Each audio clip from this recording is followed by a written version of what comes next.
தெரியும். இந்த சம்பவம் நம்ம எல்லாருக்குமே தெரியும். அல்லேலூயா. இந்த நாளில கர்த்தர் எனக்கு கொடுத்த ஒரு வார்த்தை என்னன்னா, அர்ப்பணிக்கப்பட்டவர்களுடைய குணாதிசயம். ஆமென். அர்ப்பணிக்கப்பட்டவர்களின் குணாதிசயம். குணாதிசயம் அப்படின்னு, அதாவது சாயல். அர்ப்பணிக்கப்பட்டவர்களின் சாயல் போட்டுருந்தேன். சாயல் என்பது என்னன்னா, அது ஒரு குணாதிசயம். அல்லேலூயா. தேவனுக்காக நம்ம அர்ப்பணிக்கும் போது அந்த தேவனுக்குள்ள இருக்கிற எல்லாம், அவருடைய சரீரம் மாத்திரமல்ல, அவருடைய சாயல் மாத்திரம், அவருடைய முகம், அவருடைய அந்த கை கால்கள், இந்த சரீரத்துல காணப்படுகிற காரியம் மாத்திரமல்ல, அந்தரங்கத்துல இருக்கிறதா நம்முடைய சுபாவம், நம்முடைய எண்ணங்கள், சிந்தைகள் எல்லாமே அவரை போலதான் இருக்கும். அல்லேலூயா. யாரை போல இருக்கும்? ஏசப்பா போலதான் இருக்கும். ஆமே. அதுதான் அர்ப்பணிக்கப்பட்டவர்களுடைய சாயல். சோ இன்னைக்கு சாயலை குறிச்சுதான் நான் உங்களோடு பேச போகிறேன்.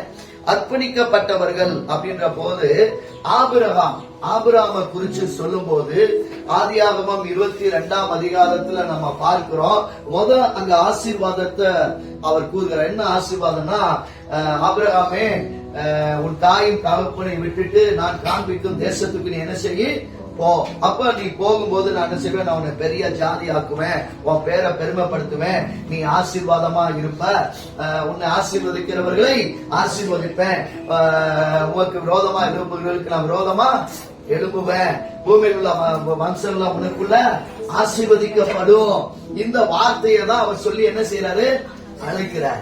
அப்ப அவன் பார்க்கிறான், ஓ இந்த இயேசு எனக்கு என்ன செய்வாரு, குழந்தையை கொடுப்பாரு, இந்த இயேசு என் வம்சத்தை ஆசீர்வதிப்பாரு, அதனால என் தாயும் தகப்பனும் கும்பிடுகிற அந்த விக்கிரக ஆராதனை வேண்டாம், இதோ இந்த சத்தம் கேக்குது, இந்த சத்தத்தை நம்பி நான் என்ன செய்யறேன், அவர் என்ன சொல்றாரோ அப்படின்னு சொல்லி அவர் கீழ்ப்படிஞ்சு என்ன செய்யறாரு, போகிறார். அப்படி போகும்போது நான் பாக்குறேன், ஆதியாகமம் 12:10 பாக்குறேன், அவர் தேசத்துக்கு போகிறார், நம்மளே இந்த தேசத்துக்கு போகிறாரு. அதுக்கப்புறம் பாத்தீங்கன்னா எகிப்துக்கு வர்றாரு. அதுக்கு முன்னாடி அந்த பகுதியில பாத்தீங்கன்னா அந்த தேசத்துல பஞ்சம் உண்டாயிருக்கிறது. என்ன பஞ்சம் பார்த்தா, சாப்பிடக்கூடாதபடி பயங்கர ஒரு பஞ்சம். அந்த ஆண்டவர் தான் அழைச்சாரு, கூட்டிட்டு போயிருக்கிறாரு. ஆனா அங்க பஞ்சம். உடனே அங்க இருந்து என்ன செய்யறாரு, எகிப்து போகிறார். அல்லேலூயா. நிறைய நேரம் அர்ப்பணிக்கப்பட்டவருடைய வாழ்க்கையில முதல் வருகிறது சிக்ஷை, முதல் வருகிறது எல்லாம் எதிர்மறையா வரும். நீங்க சில நேரம் கேட்கலாம், அவர் விசுவாசத்தின் தகப்பனப்பா, அதனால அவரோடு கூட தேவன் இருந்தாரு, அதனால அவர் எல்லாம் செஞ்சாரு, நானும் ஆண்டவரோட விசுவாசமா தான் இருக்கிறேன், ஆனா என் வீட்டுல சண்டை இருக்கு, என் வீட்டுல குறைவு இருக்கு, என் வீட்டுல பஞ்சம் இருக்கு, என் வீட்டுல தேவையானதை செய்ய முடியல, நான் எப்படி தேவனை தேட முடியும் அப்படின்னு சொல்லி நீங்க சொல்லிட்டு இருக்கிறீங்க. ஆனா இங்க அர்ப்பணிக்கப்பட்டவருடைய வாழ்க்கையில தேவன் அழைத்து ஆசீர்வாதத்தை கொடுத்து அவர் காண்பிக்கும் தேசத்துக்கு போகிறாரு. அவர் சந்திச்ச முதலே என்னது, பஞ்சம். அல்லேலூயா. அதுக்கப்புறம் பார்க்கிறோம் 12:13 ஆதியா 12:13 பார்க்கிறோம், உன் நிமித்தம் என்னை கொன்று போடாதபடி நீ என்னை என்ன செய்ய, உன் சகோதரன் என்று சொல் அப்படின்னு சொல்லி அம்மாட்ட சொல்றாங்க, சாரா மாட்ட. ஏன் அப்படின்னா, அங்க இருக்கிற பார்வன் என்ன செய்வான், பொண்ணு அழகா இருந்துச்சுன்னா கணவனை கொண்டுட்டு அந்த பொண்ணை அவன் அடைஞ்சிருவான். அப்ப அவங்க ஆபிரகாம் சொல்றாரு, தயவு செய்து உன் சகோதரன் சொல்லிடு. பாருங்க, இதெல்லாம் போராட்டம். இந்த காரியத்துல நான் அப்படியே பகுதியா வாசிக்கும் போது ஒவ்வொரு இடத்துல, அடுத்து 13:7 பார்க்கிறோம், ஆபிரகாம் சாராய் மட்டும் போகல, கூட அவனுடைய தம்பி மகனாகிய லோத்தையும் கூட்டிட்டு போனார். அங்க பாத்தீங்கன்னா மந்தை பெருகிருச்சு, ஆபிரகாமுடைய மந்தை பெருகிருச்சு, லோத்துடைய மந்தை பெருகிருச்சு. இப்ப இடம் பத்தல. கடைசியில லோத்து மந்தை பேப்பருக்கும் ஆபிரகாம் மந்தை பேப்பருக்கும் வாக்குவாதம் நடக்குது, சண்டை நடக்குது. உடனே ஆபிரகாம் சொல்றாரு, அப்பா நீ வடக்கே போனா நான் கிழக்க போறேன், நீ மேற்க போனா நான் தெற்க போறேன் அப்படின்னு சொல்லி அங்க அனுப்புகிறதை பார்க்கிறோம். அடுத்து பாத்தீங்கன்னா ஆதியாகமம் 14:14 பார்க்கிறோம், அங்க லோத்து சிறைப்பட்டு போகிறான். உடனே அந்த செய்தி அறிஞ்ச உடனே தன் குடும்பத்தாரில் இருக்கிற தங்களோடு கூட கைப்பிடித்தவர்கள், அதாவது அடிமையா இருக்கிற 318 பேருக்கு அவர் என்ன செய்யறார், யுத்தங்களுக்காக போடுவதற்கு எல்லாம் ரெடி பண்ணி போய் சண்டை போட்டு பொருட்களை மீட்டு அங்க இருந்து என்ன செய்யறாரு, அந்த குடும்பத்தை மீட்டு கொண்டு வர்றாரு. அடுத்து பாத்தீங்கன்னா ஆதியா 15:2 பாக்குறேன், அங்க ஆண்டவர்கிட்ட கேட்கிறார், அடியேனுக்கு என்ன தருவீர், நீங்க சொன்னீங்களப்பா குழந்தைய தருவேன்னு சொன்னீங்க, ஆனா இன்னும் கொடுக்கலையே, இளையசர் தான் எனக்கு அடுத்த சந்ததியான்னு சொல்லி கேட்கிறார். இல்ல, அங்க ஒரு வாக்கு தத்தம் ஆண்டவர் கொடுக்கிறார். அல்லேலூயா. அதுக்கப்புறம் பார்க்கிறோம் 16:2 பார்க்கிறோம், சாராய் இனி நமக்கு குழந்தை பிறக்காது, என் அடிமை பெண்ணாகிய ஆகாரோடு கூட நீ சேர்ந்து குழந்தையை பெற்றுக்கொள்ள அப்படின்னு சொல்லி. இப்ப சாராயுடைய வார்த்தையை கேட்டு என்ன நடக்கிறார். அடுத்து 17:1 பார்க்கிறேன், ஆண்டவர் பேசுறார், எனக்கு முன்பாக நடந்து கொண்டு உத்தமனாயிரு.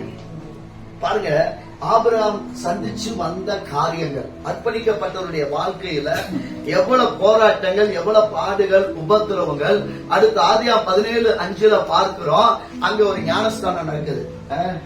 ஏன்னா ஆபிரகாம் பெயரை ஆபிரகாம் மாத்துறாரு, சாராய் பேரை சாரால் மாத்துறாரு. ஏன் அப்படின்னா ஆண்டவர் கொடுக்க போகிற வாக்கு தத்தம் நிறைவேற போகுது. ஏன்னா அந்த அம்மாவுக்கு 90 வயசு, அப்பாவுக்கு என்னது 100 வயசு ஆக போகுது. அல்லேலூயா.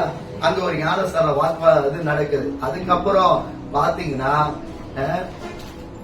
18-19 பார்க்கிறோம், ஆபிரகாம் அடுத்து வரும் சந்ததியை குறிச்சு அங்க ஒரு வாக்குவாதம் இது மாதிரி நடக்குது. இஸ்மவேல இது பண்ணுங்க, உடனே அவர் இது பண்ணி விட்டுறாரு. அதுக்கப்புறம் ஆதியாகமம் 20:1 பார்க்கிறோம், என் மனைவி நிமித்தம் கொண்டு போடுவான். திரும்ப கேராரூர்ல அபிமெலேக் நிமித்தமா ஒரு எச்சரிப்பு வருது, தன் சாராய் நிமித்தம் தனக்கு ஏற்படாதபடி சாவு வராதபடிக்கு அங்கே தன் சகோதரன் சொல்றார். ஆதியாகமம் 21:1-2 பார்க்கிறோம், சாரால் ஒரு குமாரனை பெற்றெடுத்தார். அதுக்கு ஒரு காரணம், அர்ப்பணிக்கப்பட்டவர்கள் தேவ சத்தத்தை கேட்கிறார். தேவ சத்தத்தை. அல்லேலூயா. இதுதான் ஆவியானவர், தேவ சத்தம் நம்மளை திட்டமும் தெளிவுமா ஆண்டவர் பேசுவார். அல்லேலூயா. கட்டாயம் பேசுவார். தேவ சத்தத்தை மாத்திரம் நம்ம கேட்டுட்டோம்னு வச்சுக்கோங்களேன், நிறைய காரியங்கள்ல இருந்து நம்ம மீண்டு வந்துரும். அல்லேலூயா. இன்னைக்கு நம்ம நிறைய பேர் தேவ சத்தத்தை கேட்கிறதே இல்லை. நான் 2 காரியம், 1 சாமுவேல் 3ஆம் அதிகாரம் 9வது வசனம் 10வது வசனத்தை யாராவது வாசிங்க. 1 சாமுவேல் 3ஆம் அதிகாரம் 9, 10. சாமுவேல் நோக்கி, போய் படுத்துக்கொள், உன்னை கூப்பிட்டால் அப்பொழுது நீ கர்த்தாவே சொல்லும், அடியேன் கேட்கிறேன் என்று சொல் என்றார். சாமுவேல் போய் தன்னுடைய ஸ்தானத்திலே படுத்துக் கொண்டான். அப்பொழுது கர்த்தர் வந்து நின்று முன்போல சாமுவேலே சாமுவேலே என்று கூப்பிட்டார். அதற்கு சாமுவேல், சொல்லும், அடியேன் கேட்கிறேன் என்றார். அல்லேலூயா. இப்ப பாருங்க, சாமுவேலுக்கு சொல்லி கொடுக்கிறார் ஏலி, என்னன்னா சொல்லும், அடியேன் கேட்கிறேன். ஏன் அப்படின்னா அதுக்கு முன்னாடி 3 தடவை கூப்பிட்டுருக்கிறார், சாமுவேலே சாமுவேலே சாமுவேலே. அப்ப அவர் திரும்ப திரும்ப ஏலிட்டே வந்திருக்கிறார்.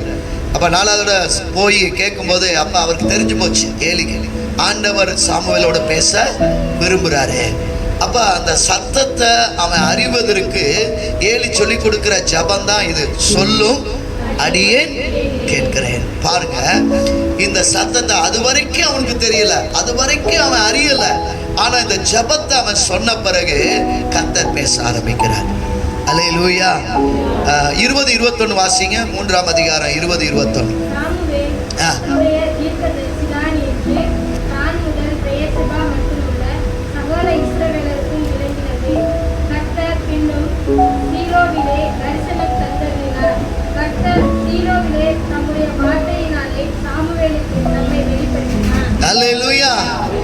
அறியாத ஒருத்தன், சத்தத்தை கேட்காத ஒருத்தவன் தேவனுடைய சத்தத்தை கேட்ட உடனே அவரை சொல்றாரு, சாமுவேலே நீ சின்ன பையன் கிடையாது, நீ தீர்க்கதரிசி. அல்லேலூயா. தீர்க்கதரிசி, நீ சாதாரண மனுஷன் கிடையாதுப்பா, நீ தேவனுடைய வாய். அல்லேலூயா. அதை சொல்லிட்டு அவர் அது மாத்திரமல்ல, அந்த தேசத்தை குறித்த எல்லா காரியத்தை தம்முடைய வார்த்தையை வெளிப்படுத்துறார். சோ தேவ சத்தத்தை நீ கேட்டுட்டேன்னா அப்பதான் தெரியும் நீ சாதாரண மனுஷன் அல்ல. ஆண்டவர் முட்ட பேசிட்டான். அல்லேலூயா. சோ இன்னைக்கு இன்ன வரைக்கும் நம்ம புலம்பிக்கிட்டு இருக்கிறோம், என்ன ஆண்டவர் இவ்வளவு நாள் சர்ச்சுக்கு வரேன், எனக்கு எதுவுமே நடக்கலையே, நான் அப்படியே தானே இருக்கிறேன் அப்படின்னு நிறையாவருடைய கேள்வி அப்படிதான் துணிச்சிட்டு இருக்கு. ஆனா நீ இன்னும் ஆண்டவருடைய சத்தத்தை கேட்கலையே. ஆண்டவர் பேசிட்டு இருக்கிறாரு. நிறைய பேர் அந்த பேச்சு சத்தத்தையே கேட்காமலே இருக்கிறதுனாலதான் நீங்க யார் என்பதை அறியாமலே இருக்கிறீங்க.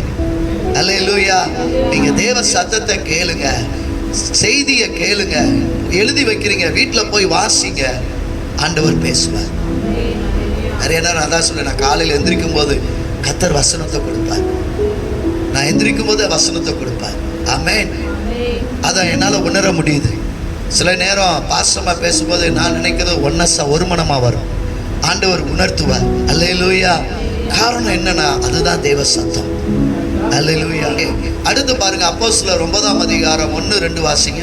அப்போஸ்தலர் 9ஆம் அதிகாரம் 1வது வசனம் 2வது வசனம். சவுல் என்பவன் கர்த்தருடைய சீஷரை பயமுறுத்தி கொலை செய்யும்படி சீல் பிரதான ஆசாரியரிடத்திற்கு போய், இந்த மார்க்கத்தாராகிய புருஷராகிலும் ஸ்திரீயாகிலும் தான் கண்டுபிடித்தால் அவர்களை கட்டி எருசலேமுக்கு கொண்டு வரும்படி தமஸ்குவிலே ஜெப ஆலயங்களுக்கு நிருபங்களை கேட்டு வாங்கினான். அல்லேலூயா.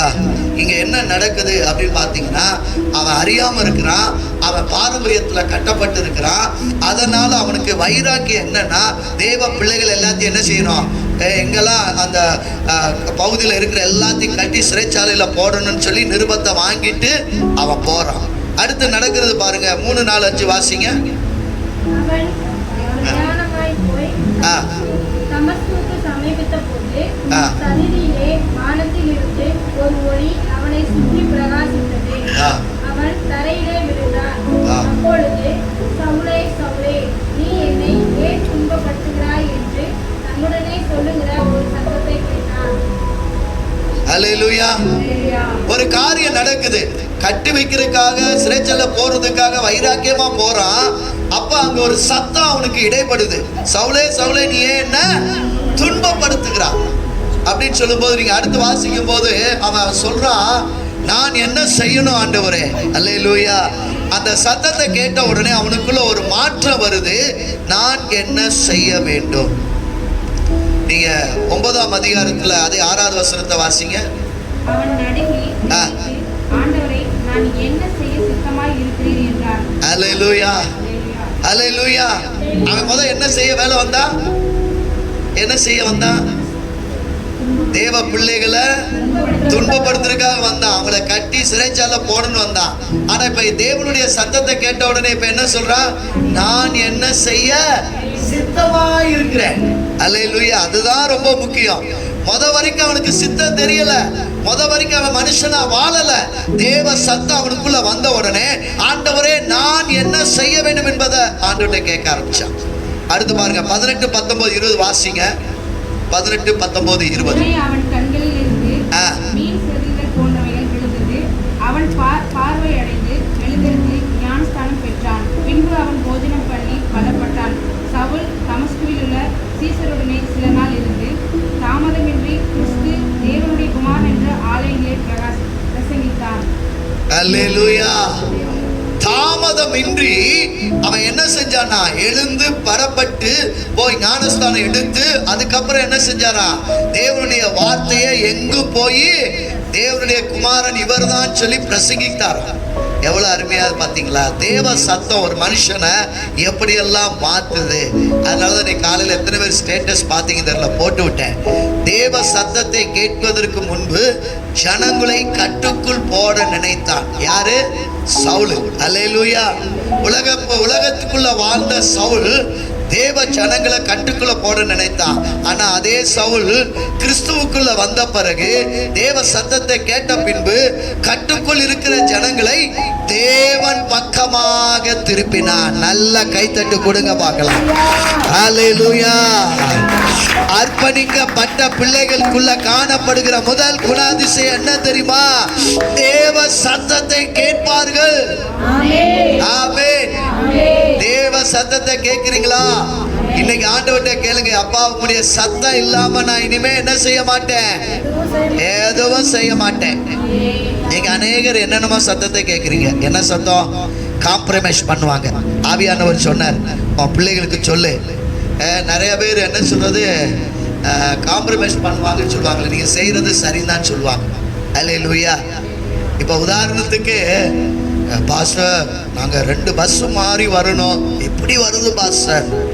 அதை இன்னொருத்தர் சொல்லுவாங்க, ஏப்பா நீ 2 பஸ் மாறி வர்றியா? சரி, இவ்வளவு கஷ்டப்பட்டு வர்ற, கர்த்தர் உன்னை ஆசீர்வதிப்பார்ப்பா. நானா இருந்தேன்னா என்னால முடியாது, ஆனா நீ பரவாயில்ல, நீ 2 பஸ் மாறி போகிற, பரவாயில்ல. பாஸ்டர் என்ன சொன்னாலும் பரவாயில்ல, நீ நல்லா, அவருக்கு என்ன தெரியும், நீ 2 பஸ் மாறி போற, பரவாயில்ல, ஒரு வாரம் தானே போல, அடுத்த வாரம் போய்க்கலாம். காம்ப்ரமைஸ் பண்ணுவாங்க. இந்த சத்தம் நம்மளை என்ன செஞ்சிடும்? நம்ம ஆவியை அவிச்சு போட்டுரும். அல்லேலூயா. நான் சொல்றேன், நீ எவ்வளவு கஷ்டப்படுறியோ வர முடியாது சொல்ல, யார் என்ன சொன்னாலும் பரவாயில்ல, ஆண்டவரே உம சத்தத்தை கேட்கிறேன். ஆண்டவர் சொல்லுவார், கொஞ்சத்துல நீ உண்மையா இருக்க தெரியுமா, கஷ்டத்தின் மத்தியில எனக்காக நீ நேரத்தை கொடுக்குற பத்தியா, உன்னை அதிகாரி ஆக்குவேன். இந்த ஆசீர்வாதம் முக்கியமா, காம்ப்ரமைஸ் பண்ற காரியம் தேவையா? அல்லேலூயா. தாங்கள் செய்வது சரின்னு சொல்வது ஆபத்தானது. ஆனா கர்த்தருக்கு தெரியாதா உங்க கஷ்டம் பாடுகளை? ஆண்டவர் எல்லாம் சரி பண்ணுவார். அல்லேலூயா. தேவ சத்தம் முக்கியம். ஒண்ணுதான் போயிருக்கிறேன். அடுத்து ஆதியாகமம் 22:3 வாசிங்க பார்க்கலாம். ஆதியாகமம் 22:3. ஆபிரகாம் அதிகாலையில் எழுந்து தன் கழுதையின் மேல் சேனை கட்டி தன் வேலைக்காரரில் 2 பேரையும் தன் குமாரன் ஈசாக்கையும் கூட்டிக் கொண்டு தகன பலிக்கு கட்டளைகளையும் பிளந்து கொண்டு தேவன் தனக்கு குறித்த இடத்திற்கு புறப்பட்டு போனான். அல்லேலூயா. இந்த வாசிக்கப்பட்ட வேத பகுதியை பார்க்கும் பொழுது அங்க அர்ப்பணிக்கப்பட்டவர்களுக்குள்ள காணப்படுகிற 2வது காரியம் என்ன தெரியுமா? காரியத்தை அடக்கி வாசிப்பார்கள். இப்படி எழுதியிருக்கிற, எப்படி காரியத்தை அடக்கி வாசிப்பார்களா? கொஞ்சம் நினைச்சு பாருங்களேன். இப்ப அப்பா சொல்லிட்டார், மகனை வந்து அப்பா அந்த மோரியா தேசத்துக்கு போ, நான் உனக்கு மலையை காமிக்கிறேன், அங்க போய் நீ தகன பலியிடுன்னு சொல்லிட்டார்ல, அப்படிதானே சொல்லியிருக்கிறாரு. இப்ப இவர் என்ன செஞ்சிட்டாரு? அதிகாலையிலேயே போய் எழுப்பி என்ன செஞ்சாரு? சேனம் கட்டி தன் வேலைக்கார 2 பேரை கூட்டிட்டு, அதை ஈசாக்கையும் கூட்டிட்டு, தகன பலிக்கு தேவையானது எல்லாத்தையும் எடுத்துட்டு என்ன செய்யறாரு? ஆயத்தமாகி புறப்பட்டு போனார் போட்டிருக்கு. அதிகாலையிலே புறப்பட்டாராம். இப்ப காரியத்தை அடக்கி வாசிச்சிருக்கிறார். ஆண்டவர் பேசியிருக்கிறாரு. இப்ப அவர் எங்க போகல, அம்மாட்ட போல, அண்ணன் தம்பிட்ட போல, சொந்தக்காரங்கிட்ட போல. என்ன அது? தேவன் பேசியிருக்கிறாரு. தேவன் பேசுனதை நான் செய்யணும். அல்லேலூயா. நிறைய நேரம் நம்ம என்ன செய்யணும்னா, ஏம்பா வரலையாம்மா? இல்ல பாஸ்டர், அம்மாட்ட கேட்கணும் பாஸ்டர், அப்பாட்ட கேட்கணும் பாஸ்டர், எங்க சொந்தக்காரங்கிட்ட கேட்கணும் பாஸ்டர், என் கூட பிறந்தவங்ககிட்ட கேட்கணும் பாஸ்டர். இப்படி கேட்டா காரியம் வாய்க்குமா? இல்ல நீங்க போயிட்டு எப்போ அம்மா பாருங்க, ஏசப்பா நம்ம குழந்தை 100ஆவது வயசுல கொடுத்தாரு, இப்ப திரும்ப கேட்கிறாரு அப்படின்னு சொன்னா அம்மா விட்டுருக்குமா? இல்ல நீ கேட்ட சத்தம் தேவ சத்தம் இல்ல, பிசாசின் சத்தம். நீ சும்மாரு, நீ அதெல்லாம் ஒண்ணும் இல்ல. ஆண்டவர் எப்படி கொடுத்தா கேட்பாரா? அவரெல்லாம் கொடுத்துட்டு கேட்க மாட்டார். ஏதோ ஒரு காரியம் வந்திருக்கும். அல்லேலூயா. ஆனா இவர் அப்பா அம்மா பேச்ச கேட்கல, மனைவி பேச்ச கேட்கல, கூட பிறந்தவங்க பேச்ச கேட்கல. பாஸ்டர் சொல்லிட்டாரு, இனி யாரிடமும் நம்ம என்ன செய்ய கூடாது, கேட்க கூடாது. ஏன்னா அவருக்கு பாஸ் அவர் தான், அந்த சத்தம் தான். ஆண்டவர் சொல்லிட்டாரு, நான் என்ன செய்றேன்? போறேன். அல்லேலூயா. ஒரு காரியங்க தேவன் உங்களுக்கு உணர்த்திட்டாருன்னா அதை நீங்க யார்ட்டையுமே கேட்க வேண்டாம், தைரியமா செய்யலாம். அல்லேலூயா. நான் நிறைய தடவை சொல்வேன், குடும்பம் ஃபர்ஸ்ட் சொல்வேன், 2வது ஊழியம் சொல்வேன். ஆமென். விசுவாச பிள்ளை உங்களுக்கு நான் சொல்லியிருக்கிறேன், குடும்பம் தான் முதல், அப்புறம் தான் 2வது, ஊழியம் செகண்ட். ஆனா குடும்பத்திலையும் கர்த்தருக்கு முதலிடம் கொடுக்கணும். அல்லேலூயா. ஆமென். கணவனுக்கு கீழ்ப்படியணும், கணவன் மனைவியை நேசிக்கணும், எல்லாம் கரெக்ட், அது வேதத்தில் நம்ம சொல்லப்பட்டிருக்கு. ஆனா அதே இது கணவன் மனைவியும் சேர்ந்து கடவுளுக்கு தேவனுக்கு என்ன செய்யணும்? முதலிடம் கொடுக்கணும். குடும்பம் ஃபர்ஸ்ட் ப்ரிபரேஷன் ஆண்டவருக்கு தான். நீங்க முதலிடம் இல்லாததுனால தான் பயங்கரமான காரியம். சரி பாஸ்டர், இது கர்த்தர் தான் பேசினாரு அப்படின்றது எப்படி நான் ஐடென்டிஃபை பண்றது அப்படின்னு பார்த்தா, ஆபிரகாமுக்கு தெரியும் கர்த்தர் தான் பேசியிருக்கிறார். ஏன்னா இந்த குழந்தையை கொடுத்தது கர்த்தர் தான். நினைச்சு பாருங்களேன், சாரா வயசு 90, அப்பாவுக்கு வயசு 100. இந்த வயசுல குழந்தை பிறக்குமா? இந்த வயசுல குழந்தை பிறக்குமா? அப்ப நம்மளால முடியாது, இது தேவன் தான் கொடுத்திருக்கிறார் என்பதை ஆபிரகாம் விசுவாசித்து அதை பெற்றுக்கொண்டாரு. அதே விசுவாசம் அவர் திரும்ப கேட்கிறாருன்னா நான் கொடுப்பேன், ஏன்னா ஆண்டவர் எனக்கு இன்னமும் கொடுப்பார். அந்த விசுவாசம் அவருக்குள்ள இருந்தது. தேவன் பேசினார் என்று அந்த விசுவாசம் அவருக்குள்ள இருந்தது. சிக்கணும் கட்டாயம். தேவன் நமக்கு கொடுத்திருக்கிறத நம்ம எவ்வளவு நம்ம உண்மை உத்தமமா இருக்கிறோமோ அப்ப அந்த ஆசீர்வாதம் தங்கும். அப்ப தேவன் ஒரு காரியத்தை சொல்றாரு, தேவன் உங்கள்கிட்ட கொடுக்கிற காரியத்தை கொஞ்சம் அடக்கி வைங்க. அல்லேலூயா. உங்களுக்கு தெரியும் இது தேவன் தான் பேசுறாரு, எனக்குள்ள பேசுறாரு, எச்சரிக்கிறாரு, என்னை மாற பண்ண சொல்றாரு, இதை என்னை விட சொல்றாரு, கட்டாயம் பேசுவார். நீங்க பல தடவை அந்த காரியத்தை கேட்டு கேட்டு மனம் திரும்பாமலே இருப்பீங்களானா அப்புறம் ஆண்டவர் அந்த சத்தத்தை நீங்க கேட்கவே முடியாது. யார் ஒருத்தர் வசனத்தை கேட்டு உடனே கீழ்ப்படுகிறாங்களோ, தேவ சத்தத்தை கேட்டு கீழ்ப்படுகிறாங்களோ, கட்டாயம் கர்த்தர் அவங்களோடு தொடர்ந்து பேசிக்கிட்டே இருப்பார், தொடர்ந்து உங்களை உருவாக்கிட்டு இருப்பார். அல்லேலூயா. ஸோ தேவன் அருமையா பாருங்க அந்த காரியத்தை அவர் அடக்கி வச்சாரு. சாராயிட்ட கூட சொல்லலை, ஏன்னா வாக்குத்தத்தம் பெற்றார், அவர் தான் பெற்றிருக்கிறார். அதனால அவருக்கு தெரியும் என் மகன் அவர் தான் கொடுத்தாரு, அவர் தான் கேட்கிறார், நான் கொடுக்கிறேன். அல்லேலூயா. இது தேவனுக்காக நான் கொடுக்கிறேன். ஆமென். ஸோ இன்னைக்கு அப்படிப்பட்டவர்களாய் நீங்க மாறணும். அல்லேலூயா, அல்லேலூயா. வேதாகமத்துல ஒரு காரியங்களை பாருங்களேன். மத்தேயு 8ஆம் அதிகாரம் 19ஆம் வசனத்துல பாருங்க.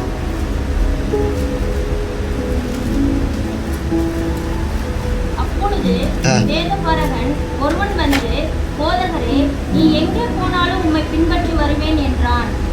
அதற்கு இயேசு, நரிகளுக்கு குழிகளும் ஆகாயத்து பறவைகளுக்கு கூடுகளும் உண்டு, மனுஷகுமாரனுக்கோ தலை சாய்க்க இடமில்லை என்றார். அவருடைய சீஷர்களில் வேறொருவன் அவரை நோக்கி, ஆண்டவரே, முன்பு நாம் போய் என் தகப்பனை அடக்கம் பண்ண எனக்கு உத்தரவு கொடுக்க வேண்டும் என்றார். அதற்கு இயேசு, மரித்தோர் தங்கள் மரித்தோரை அடக்கம் பண்ணட்டும், நீ என்னை பின்பற்றி வா என்றார். அவர் படவில் ஏறின போது அல்லேலூயா. இங்க கேட்கிறா, வேதபாரத்தை கேட்கிறா, ஐயா உங்க பின்பற்றி வர. அவர் சொல்லிட்டாரு, எனக்கு தலை சாய்க்க இடம் இல்லப்பா, நரிகளுக்கு கூட என்னது குழிகளும் கூடுகளும் உண்டு பறவைகளுக்கு, ஆனா எனக்கோ தலை சாய்க்க இடம் இல்லை. அப்ப என்ன சொல்றாரு, நீ என் பின்பற்றி வரணும்னா எனக்கான உரிய இடம் இல்லை, என்னை பின்பற்றி வருவையான்னு கர்த்தர் கேட்கிறார். அங்க சீசர் கேட்கிறான், நான் போய் அந்த அடக்கம் பண்ணிட்டு வந்துடுறேன் அந்த சரீரத்தை. அவர் சொல்றாரு, இது காலம் அல்ல, என்னை பின்பற்றி வருகிற காலம். அல்லேலூயா. தேவ பிள்ளைகளுக்கு சொல்றேன், தேவனுடைய காரியத்தை நீங்க அடக்குகிற காலம் இந்த காலம். ஆமே. நம்ம எல்லாத்தையும் சொல்லி பன்றிகளுக்கு முன்னாடி முத்துக்களை நீங்க போட வேண்டாம். ஏன்னா அதனுடைய காரியம் அந்த பன்னிக்கு தெரியாது. அது மூக்க வச்சு அப்படியே அந்த இதை என்ன செய்யும், தூட்டி தான் போடும். அல்லேலூயா. அதனால உங்களுக்குள்ள இருக்கிறதான காரியத்தை நீங்க என்ன செய்யாத மற்றவங்கள்ட்ட சொல்லாதீங்க, தேவனுக்கு உனக்குள்ளே இருக்கட்டும். அல்லேலூயா. ரகசியத்தை அடக்கி வைங்க. ஆமென். அல்லேலூயா. அடுத்து வேகமா போகலாம். 22:5 வாசிங்க. ஆதியாகமம் 22:5. தன் வேலைக்காரரை நோக்கி, நீங்கள் கழுதையை நிறுத்தி இங்கே காத்தீர்கள், நானும் பிள்ளையாண்டாலும் மதுரம் மட்டும் போய் தொழுது கொண்டு உங்களிடத்துக்கு திரும்பி வருவோம் என்றார். அல்லேலூயா. மூணாவது முதல் காரியம் என்ன சொன்னேன், அர்ப்பணிக்கப்பட்டவர்கள் தேவ சத்தத்தை. இரண்டாவது, அர்ப்பணிக்கப்பட்டவர்கள் காரியத்தை அடக்கி வாசிப்பார்கள். மூணாவது, தங்களுடைய ஆவிக்குரிய காரியத்தை மற்றவர்களை அனுமதிக்கவில்லை. அல்லேலூயா. மற்றவர்களை அனுமதிக்க மாட்டாங்க. அர்ப்பணிக்கப்பட்டவர்கள் தங்களுடைய ஆவிக்குரிய காரியத்தை மற்றவர்களை என்ன செய்ய மாட்டாங்களா, உள்ள அனுமதிக்க மாட்டாங்க. இந்த இடத்துல அப்படிதான் பாக்குறேன். நானும் என் பிள்ளையாண்டானும் போய் வருகிறோம், நீங்க இங்கே இருங்க, நாங்க போய் ஆராதனை செஞ்சுட்டு திரும்ப வருவோம். ஏன் வேலைக்காரர்களையும் கூட்டிட்டு போயிருக்கலாம்ல, நீங்க இங்கேயே இருங்க நிக்க வச்சுட்டாங்க.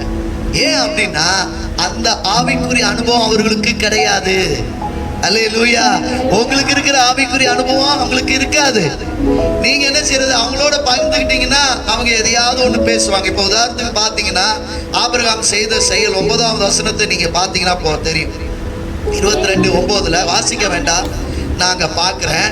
என்ன ஒண்ணுன்னா, இப்ப வேலைக்காரங்களும் கூட போயிருந்தாங்கன்னா என்ன ஆகிருக்கும் அங்க பாக்குறோம். அவர் என்ன செய்யறார், ஒரு பலிபீடத்தை கட்டுறார்.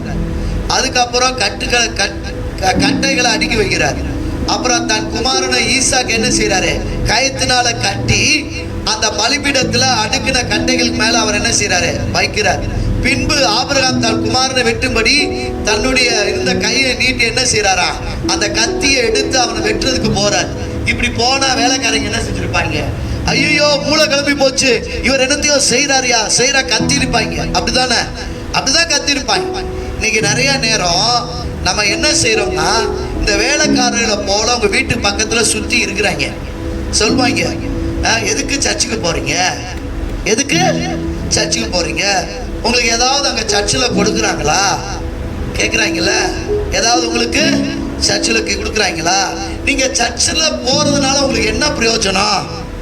நீங்க சொல்லுவீங்க, என்னத்தை கொடுக்குறேன், நாங்க தான் காணிக்க போட்டுட்டு வரோம் அப்படின்னு சொல்லுவீங்க. அப்போதுக்கு அங்க போற கேட்பாங்கள, அப்போதுக்கு அங்க போற, இவ்வளவு கஷ்டப்பட்டு 2 பஸ் ஏறி நீ அந்த சர்ச்சுக்கு போகணுமாக்கும்.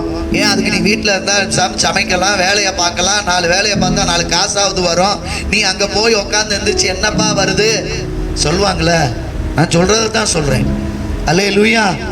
இப்படி காரியங்களை அவங்க பேசதான் செய்வாங்க. தெரியாது. அல்லேலூயா. ஒண்ணுமே தெரியாது. தேவனுக்குரிய மேன்மை உங்களுக்கு எனக்கு தான் தெரியும். அவருடைய மேன்மை பத்தி இந்த ஜனங்களுக்கு தெரியாது. அவருடைய மேன்மை அவர்களுக்கு தெரியாதுங்க. வேலைக்காரர்கள் அங்க நிப்பாட்டின காரணம் ஆபிரகாம், பலிபீடத்தினுடைய மேன்மை அவர்களுக்கு தெரியாது. தேவனுடைய ஆராதனை மேன்மை அவங்களுக்கு தெரியாது. அந்த பலி பொருட்களுடைய மேன்மை அவர்களுக்கு தெரியாது. ஈசாக்க பலி கொடுக்க, ஐயோ ஒரு உயிரை கொடுக்கறாங்க தான் அவன் நினைச்சிட்டு இருப்பான். ஆனா தேவன் கொடுத்ததை நான் தேவனுக்கு கொடுக்கிறேன் என்ற அந்த மேன்மை ஆபிரகாமுக்கு மட்டும்தான் தெரியும். அல்லேலூயா, அல்லேலூயா.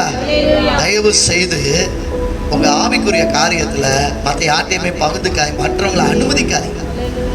சர்ச்சுக்கு போன, ஆமா கர்த்தர் என்ன ஆசீர்வதிக்கிறார், நான் போறேன். அல்லேலூயா. அப்படி ஒண்ணு காணமே, உன் வீடு அப்படிதானே இருக்கு அப்படின்னு நான் என் வீட்டை சொல்லல, என் கட்டடம், என் சரீரம் ஆசீர்வதிக்கப்படுது. அல்லேலூயா. இது மரித்தாலும் பரலோகம் போகுது.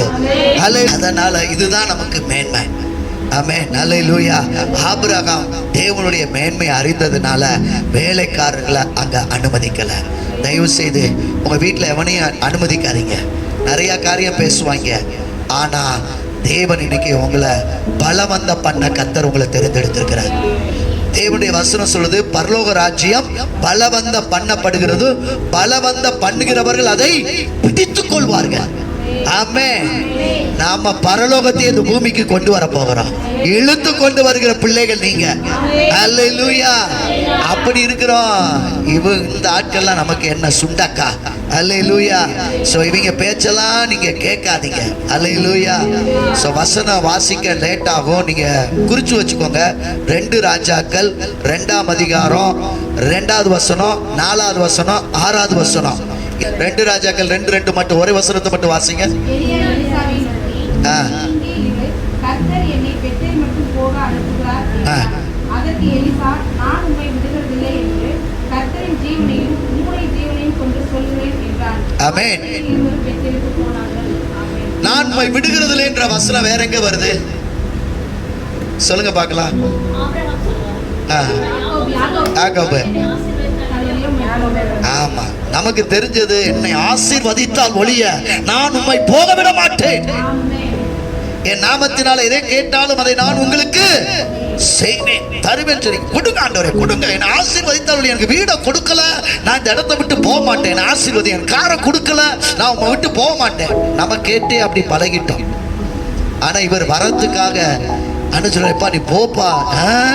நான் போக மாட்டேன், நீ எடுத்துக்கொள்ளப்படுதுன்னு பார்ப்பேன். ஏன்னா எனக்கு ரெட்டிப்பான வரங்கள் வேணும். இந்த தேசத்தை சுதந்திரிக்க எனக்கு ரெட்டிப்பான வரம் வேணும். அல்லேலூயா. உங்களுடைய மேன்மை என்ன தெரியுமா? தேவனுடைய வல்லமையை பெற்றுக்கொள்ளணும், தேவனுடைய வரத்தை பெற்றுக்கொள்ளணும். ஜனங்களுக்குள்ள ஒரு கட்டவிழ்க்கப்படுகிற காரியங்களை நீங்களும் நானும் செய்யணும்.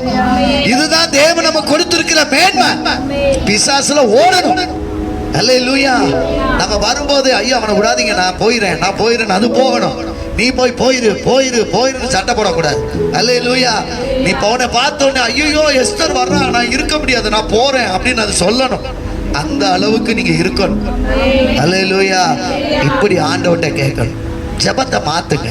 என்னை ஆசீர்வதி ஆண்டவர், என்னை ஆசீர்வதி, வீட்டை கொடு, காரை கொடு, அதை கொடு, இதை கொடுத்தா நான் ஊழியம் செய்வேன், இதை கொடுத்தா நான் போவேன், இதை கொடுத்தா எனக்கு நல்லா இருக்கும். ஏன் கொடுக்காம போக மாட்டியோ? நட, கர்த்தர் தருவார். அல்லேலூயா.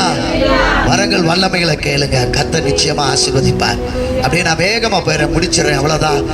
அடுத்து 4வது காரியம் 22:6 வாசிங்க. நான் அப்படியே வேகமா அந்த இதை மட்டும் பாயிண்ட்டை மட்டும் சொல்லிடுறேன். 22 தகனபலிக்கு கட்டைகளை எடுத்து குமாரனாகிய ஈசாக்கின் மேல் வைத்து தன் கையிலே நெருப்பையும் கத்தியையும் எடுத்துக்கொண்டான். இருவரும் கூடி போனார்கள். பாருங்க, அர்ப்பணிக்கப்பட்டவருடைய குணாதிசயத்துல 4வது காரியம், தேவனிடத்தில் பெற்றுக்கொண்டதை அடுத்த தலைமுறைக்கு கொண்டு செல்வாங்களாம். அல்லேலூயா. நீங்க பெற்ற அபிஷேகத்தை, நீங்க பெற்ற வரங்களை, நீங்க பெற்ற வல்லமைகளை, நீங்க பெற்ற ரட்சிப்பை, நீங்க பெற்ற தாளத்தை நீங்க என்ன செய்யணும்? உங்க பிள்ளைகளுக்குள்ள கொண்டு போகணும். அல்லேலூயா. நீ உருப்பட மாட்டாடா, நீ நல்லா இருக்க மாட்டா, உன்னை பெத்ததுக்கு நம்ம சம ஆட்டுக்குரலை பெற்றிருக்கலாம் அப்படி சொல்லக்கூடாது. அல்லேலூயா. என் தீர்க்க தரிசிய, என் மகனே, நீ சுவிசேஷங்கடா, நீ அப்போஸ்தலன்டா, நீ ஆசீர்வதிக்கப்பட்டவன்டா, என்ன அப்படிதானே ஆசீர்வதிச்சிருக்கிறாரு. ஹல்லேலூயா.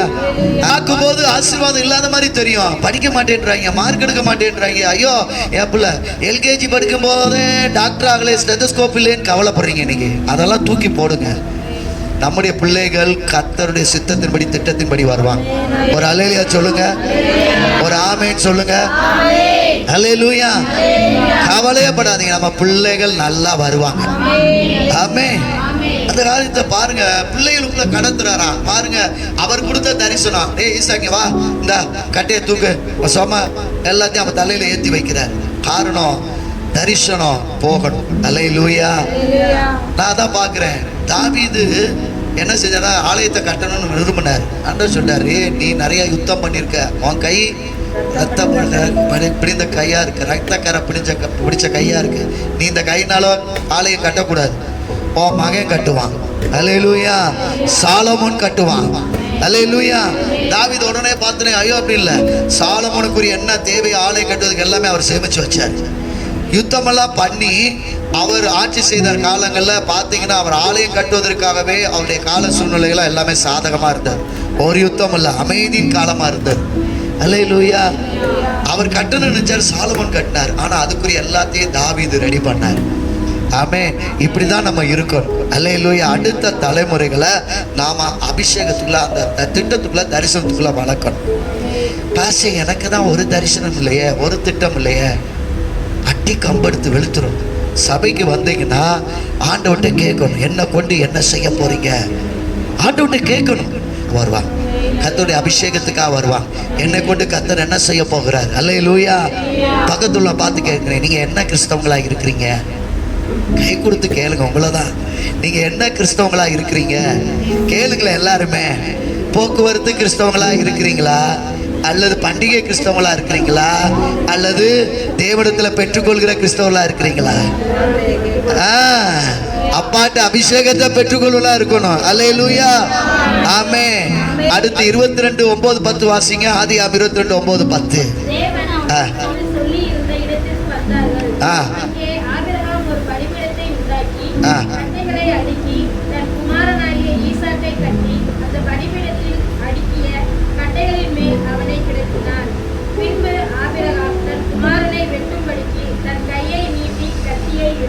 அல்லேலூயா.